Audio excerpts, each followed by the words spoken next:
Bonjour, alors aujourd'hui nous allons voir la différence qu'il peut y avoir entre un autorépondeur comme celui qu'il y a dans System.io et un véritable autorépondeur comme SG Autorépondeur. Alors, dans les plateformes, généralement, les contacts sont triés non pas par liste, mais par tag. Donc si vous avez un compte gratuit, vous ne pouvez prendre qu'un tag pour votre tunnel. C'est bien embêtant parce que lorsque l'on vend quelque chose, on a les prospects d'une part et ensuite les clients. Et ne pas pouvoir avoir deux tags, c'est quand même très gênant. Et si vous passez en abonnement payant, eh bien c'est tout de suite 27 €. Donc rien que pour System.io, on dépasse largement le budget que je me suis attribué de moins de 20 € par mois pour les outils nécessaires. Une fois qu'on a les tags, donc on choisit un tag, je n'en ai qu'un, outil marketing, puisque je n'ai droit qu'à un. C'est un compte que j'avais dans lequel il y avait beaucoup de tunnels, que j'ai arrêté aussi, puisqu'il fallait faire table rase pour recommencer de zéro. Donc vous avez trois possibilités, les newsletters. Bon, il y en a beaucoup parce que je m'en suis servi quand même pas mal, donc j'ai fait pas mal de newsletters. Pour les newsletters, vous avez les statistiques qui sont assez succinctes. Voilà. Ouvert, cliquez. Et s'il y en a qui ont été signalés comme spam ou pas. Ensuite, vous avez les campagnes. Je crois que j'en ai une encore. Ce sont tous les mails que vous voulez dans une campagne de mailing pour envoyer de façon automatique vos emails. Et vous avez ensuite les statistiques des emails. Mais bon, c'est juste des tableaux comme ça. Alors forcément, là, il n'y en a pas, puisque ça fait un petit moment que je ne m'en suis pas servi. Peut-être que si je mets 3 derniers mois, je vais avoir quelque chose. Voilà. Donc, ce sont simplement pourcentage moyen d'ouverture, nombre d'emails envoyés, voilà. C'est assez succinct. Et en dessous, pour chaque mail, vous avez les taux d'ouverture et les spams et les bounces. Alors, comment on fait un email? C'est assez simple. Je vais reprendre celui-ci. Comment on peut envoyer un email manuel, c'est-à-dire que vous envoyez à une date précise, mais qui n'entre pas dans une campagne. Pour rédiger votre email, il suffit de remplir les cases, de préparer votre email avec les variables de substitution qui existent dans l'autorépondeur ou dans la plateforme. Et puis, vous choisissez ensuite les listes, tout sélectionner ou tout désélectionner, là en l'occurrence. Quand vous avez beaucoup de tags, vous avez beaucoup de choix. Là, je n'ai pas le choix. Vous enregistrez pour avoir un test qui vous arrive dans votre boîte mail, et sinon vous enregistrez et vous préparez l'envoi. Lorsque l'on prépare l'envoi, on n'a pas trop le choix, c'est toutes les listes qu'on a cochées. On ne sait pas s'ils sont déjà dans une campagne mail en ce moment ou pas. On sait qu'ils sont dans cette liste-là, c'est tout. Donc on choisit soit de l'envoyer immédiatement en cliquant ici, soit de modifier la date, le jour et l'heure de l'envoi en allant ici. Voilà, ça c'est pour les emails que l'on envoie à date fixe. Ensuite, vous avez les campagnes d'email. Alors si on prend cette campagne, on va aller dans l'épisode 1. J'ai repris un email que j'ai envoyé dans ma campagne de mailing sur le défi. Donc pareil que pour l'autre, vous remplissez, vous mettez vos noms d'expéditeur, adresse mail, etc. Ici, vous mettez le délai, combien de temps vous voulez que cet email parte après l'inscription.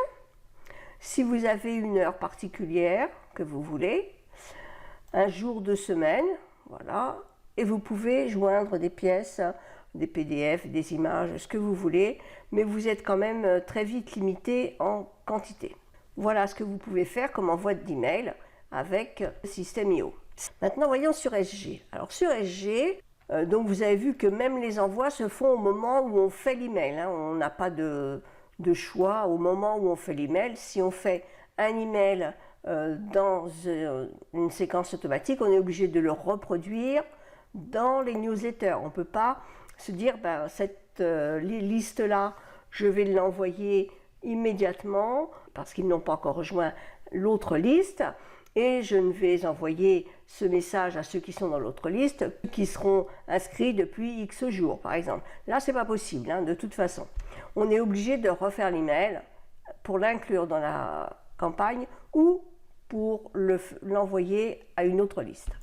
Ici par exemple vous avez vos messages. Vous avez un message, je vais en prendre un au hasard. Alors, le défi. Donc là, vous avez 6 mails. Je vais prendre le dernier qui vous annonce cette vidéo. Donc voilà mon email. Vous avez ici la possibilité d'utiliser un template que vous aviez précédemment. Là, vous avez les informations générales sur votre email. Là, ici, c'est le nom du message que vous voulez donner pour pouvoir le reconnaître si c'est dans une campagne d'email. En dessous, c'est le sujet de l'email que vos contacts vont voir. Et en dessous, c'est la liste à laquelle il va être lié. Ce n'est pas forcément la liste à laquelle il va être envoyé. Hein. Là, c'est la liste à laquelle il est lié au départ.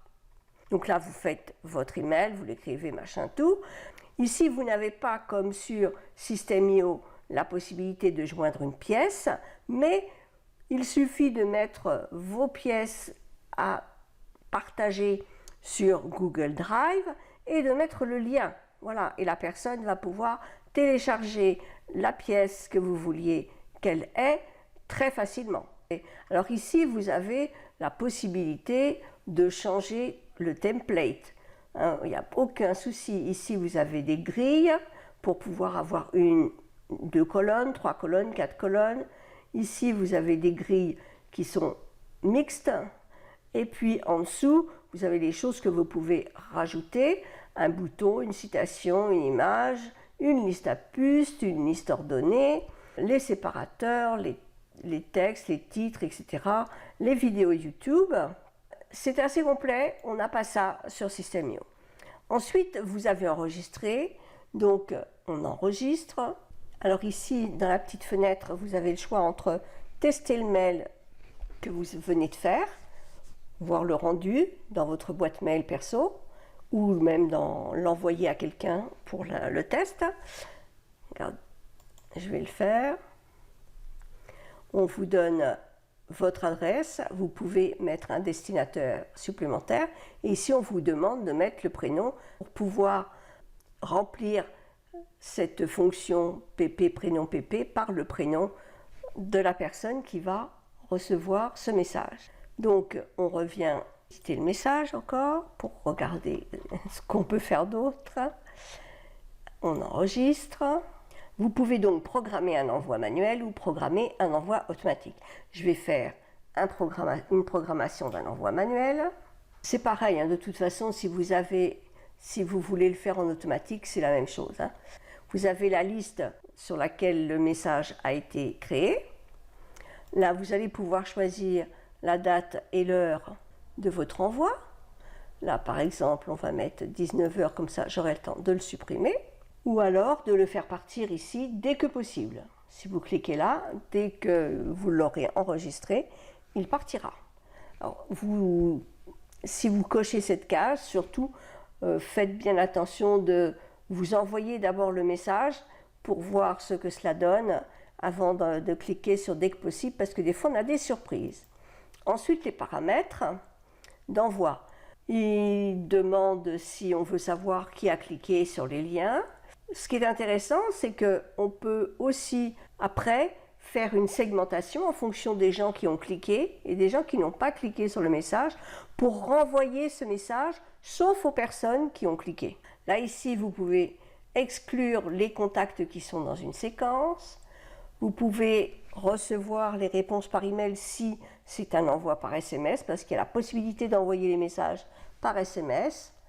Vous pouvez exclure des contacts qui sont inscrits depuis X jours, hein, par exemple, depuis moins de 4 jours ou alors depuis plus de 10 jours. Voilà.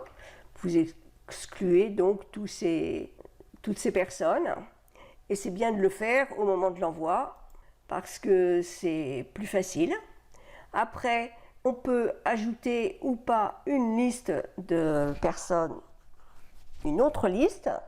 Vous pouvez inclure, par exemple, cette liste-là, supprimer celle-là et prendre celle-ci et pas celle-là. Et ignorer celle-ci. Voilà. Et ensuite, vous validez et ça va vous créer votre envoi. OK, envoi créé. Voilà, on le voit 2 septembre à 19h. Alors il est pour 2 listes, et il y en a 3 qui sont exclus. Et la liste de départ, c'est bien défi rentrée. Mais là, hop, on va tout de suite supprimer cet envoi. Confirmer. Voilà, voilà. On peut aussi, avec ce même message, sans avoir à le réécrire, vous reprenez ce message, vous faites enregistrer, et là par exemple on peut cliquer pour programmer un envoi manuel, automatique je veux dire. Voilà. Votre mail peut être actif ou il peut être arrêté si pendant une période vous ne voulez pas parler de ce sujet.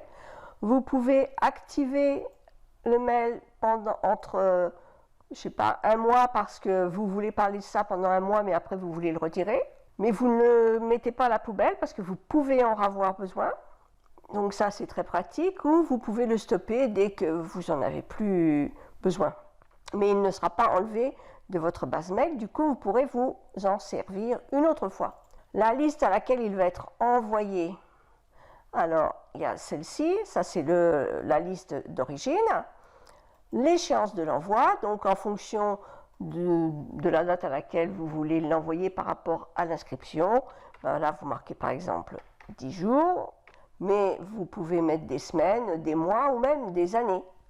Là, vous choisissez l'heure que vous voulez pour envoyer votre email. Et puis là, vous avez quand même des trucs aussi qui sont sympas. C'est soit pas de conditions du tout pour envoi des emails, soit vous pouvez exclusivement envoyer un jour de la semaine particulier, ou au contraire, décalé parce qu'on ne veut pas que ce soit le lundi, le samedi, le dimanche, les week-ends, etc., etc. Donc on choisit dès le départ. C'est vrai qu'il y en a qui n'envoient jamais d'email le week-end, par exemple. Vous pouvez aussi, comme pour les autres messages en manuel, recevoir les réponses par email si le message est envoyé par SMS. La même chose que pour l'autre façon de faire, vous pouvez inclure, exclure ou ignorer les autres listes. Voilà, donc on ne va pas le faire, mais il n'y a pas de souci. On pourrait le faire. Vous pouvez aussi faire ce même message, l'envoyer avec un horaire de départ, pareil les mêmes paramètres, etc. pour une date anniversaire. Si vous demandez les dates de naissance de vos contacts, vous pouvez leur envoyer un petit message pour leur anniversaire. Et puis là, ce sont pour les messages récurrents. La fréquence de l'envoi, vous pouvez avoir un message pour souhaiter la Noël ou pour souhaiter la bonne année, et vous voulez qu'il soit envoyé une fois annuellement, le premier jour, le lundi de la semaine 1 par exemple, et il sera envoyé le lundi de la première semaine, et l'heure d'envoi. Les paramètres sont exactement pareils. Exclure les contacts inscrits ou inclure, ou voilà, c'est comme vous voulez. Et puis, est-ce qu'on donne à d'autres listes ou pas? Ça vous évite de faire, comme sur System.io, le même message pour plusieurs listes lorsque ce sont, par exemple, c'est pas que vous faites plusieurs listes, mais c'est pas aussi précis puisque vous vous servez des tags. Et des fois, il y a des tags, les gens sont inscrits sur plusieurs tags, et du coup, ils reçoivent plusieurs fois le message et ça c'est fort désagréable. Donc on a vu comment on pouvait faire des messages. Maintenant on va voir pour les envois. Parce que voilà, donc dans les envois, on a un premier tableau dans lequel on a tout de suite les statistiques rapides avec le pourcentage de mails ouverts, ceux qui ont cliqué, et en même temps il y a des couleurs, du coup on sait si le mail est bien ou pas. Les automatiques, pour cette liste, là, vous voyez, ce mail-là, il ne répond pas, l'envoi a été désactivé. C'est pour ça que là, tout est à 0. Et là, vous avez votre taux de mail ouvert ou pas, et les clics, s'il y a des clics à faire dans le mail ou pas. Voilà. Après, vous avez mes segmentations. Par exemple, ici, cette liste, je pourrais avoir envie de créer un échantillon de personnes, soit un nombre fixe, soit un pourcentage. Si par exemple vous voulez faire un test d'un message, voir quel est le message qui va être le plus ouvert, quel titre va être le plus ouvert et dans lequel message il va y avoir le plus de clics, eh bien vous pouvez le faire avec ce système. Il vous suffit de choisir soit un nombre fixe, vous prenez un échantillon de 50 personnes, c'est un échantillon aléatoire, ou les premiers inscrits, les derniers inscrits, ou alors un pourcentage, et à ce moment-là, vous choisissez par exemple 30% de façon aléatoire, et puis vous déplacez ou vous dupliquez les contacts. Vous les dupliquez si vous avez besoin de les garder dans votre liste. L'échantillonnage, en général, on duplique les contacts dans la liste, on ne les déplace pas parce qu'on veut garder les contacts dans la liste d'origine. Mais ça peut arriver si l'on fait cela pour les critères. Pour les critères, vous choisissez une liste, je vais faire la même liste, et puis vous créez ici clic, message 3 par exemple. Et puis vous utilisez une liste de réception qui existe, soit vous créez une nouvelle liste. Moi je fais une nouvelle liste parce qu'une fois qu'elle est créée et qu'on n'en a plus besoin, on va sur liste, on supprime la liste, on supprime tout ce qui a été fait dedans. C'est aussi rapide, sauf les messages qui restent quand même. Alors, on doit voir le contact qui va profiter de cette segmentation. On a le choix. Le contact doit avoir tous les critères recherchés. Le contact doit avoir au moins un critère recherché, être dupliqué dans la liste de réception ou déplacé. Vous gardez la liste d'inscription du contact d'origine, la date d'inscription, ou vous inscrivez le contact à la date à laquelle il va recevoir ce message. Alors après ici, vous avez qu'est-ce que ça, comme critère, qu'est-ce que ça doit remplir, les dates, les envois, les adresses mail et dates, enfin les dates des fois c'est utilisé, c'est vrai que ça peut être les prénoms pour utiliser les paramètres d'un prénom pour envoyer un petit mot à tous, c'est la Saint-Jean, on souhaite une bonne fête, voilà, et puis en profiter pour faire un message promotionnel. Ici, les dates, on peut faire des segmentations par date. Le contact est inscrit depuis depuis moins de tant de jours ou depuis plus de tant de jours, ou le contact s'est inscrit pendant telle ou telle période. Je me sers souvent de l'envoi manuel, d'ouverture des envois. Le contact a ouvert tous les envois, le contact n'a ouvert aucun envoi manuel. Je me sers de ça pour, entre autres, là, le contact n'a ouvert aucun envoi manuel pour faire le ménage dans mes listes.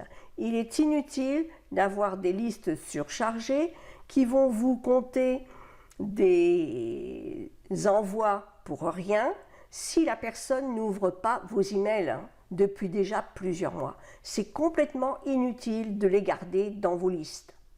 Donc, le contact n'a ouvert aucun envoi, ou alors le contact a ouvert des envois manuels, le contact n'a pas ouvert les envois manuels suivants et on peut choisir les messages.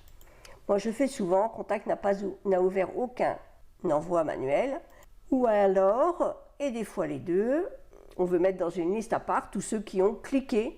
Le contact a cliqué sur tous les envois manuels ou le contact n'a cliqué dans aucun envoi manuel. Et puis là, vous avez le choix, bien sûr, de mettre le message concerné. Les envois automatiques, c'est pareil. Vous pouvez faire le tri en fonction des personnes qui ont cliqué ou pas, ou qui ont ouvert ou pas. D'ailleurs, dans les envois, il y a une chose que j'ai oublié de vous montrer. Nous allons revenir avec. Donc, quand vous validez, eh bien, ça va créer une liste, la liste que vous aurez voulu, avec le nombre de personnes, toutes les personnes qui vont répondre aux critères que vous avez décidé de mettre pour cette liste. Quelque chose que je ne vous ai pas montré, chose que j'ai oublié de vous montrer dans l'envoi automatique. Ici, par exemple, on va modifier l'envoi. Échéance d'envoi, voilà. Ici, paramètres facultatifs. Vous avez savoir qui a cliqué, donc le jour de l'envoi sans condition, parce que j'ai choisi que ce serait sans condition. Et là, il y a condition de rattrapage. Par exemple, la personne n'a pas ouvert l'envoi que vous avez fait en automatique. C'est pareil pour les envois manuels, hein. Et vous voulez qu'il soit renvoyé. Alors pour les envois manuels, je fais souvent maximum 4 jours pour que ce soit en milieu de semaine. Par exemple, si j'envoie le lundi, bien que ce soit au pire le jeudi qui soit renvoyé à ceux qui n'ont pas ouvert le mail. Et par contre, pour les envois automatiques, je fais 8 jours, la plupart du temps. Du coup, tous ceux qui ne vont pas avoir ouvert leur email, eh bien, ils vont recevoir l'email à nouveau. Mais comme ils ne l'auront pas ouvert, ce sera pour eux un nouvel email. Et je trouve cette fonctionnalité très intéressante. Bon, je crois que j'ai fait à peu près le tour des fonctionnalités de SG et de System.io. Et si vous avez des questions, n'hésitez pas à me les poser en dessous de la vidéo. À très vite. Si vous aimez cette vidéo, merci de partager et de liker. Et surtout, n'oubliez pas de vous abonner pour recevoir les prochaines vidéos.